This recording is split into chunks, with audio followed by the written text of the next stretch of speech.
Ñajasa agosto. S'initi gasunda chutanima. Nkixiña ishu meni gas'i si ani tiwi.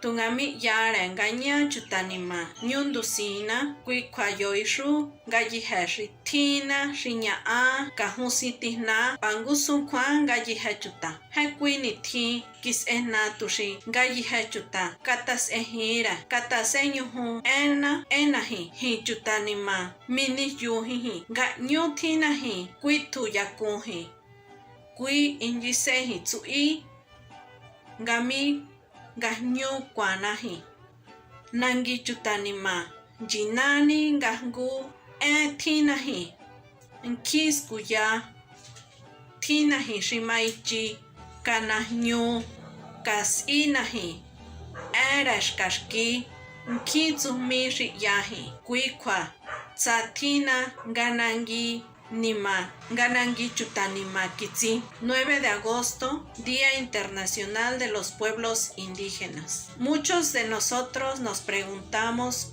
por qué celebrar este día y por qué es importante. Este día es muy importante para todos los indígenas de diversas etnias, ya que se da a conocer y expresamos que todos somos iguales aunque seamos indígenas. Este día se hizo para que escuchen nuestra voz, nuestro sentir. Los pueblos indígenas nunca se han quedado estancados. Siempre hemos salido adelante.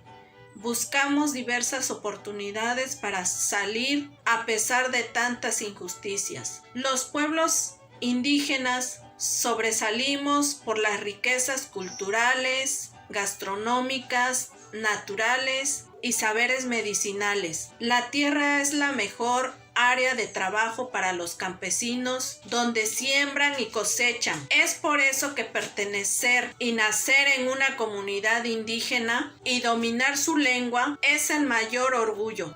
Gracias.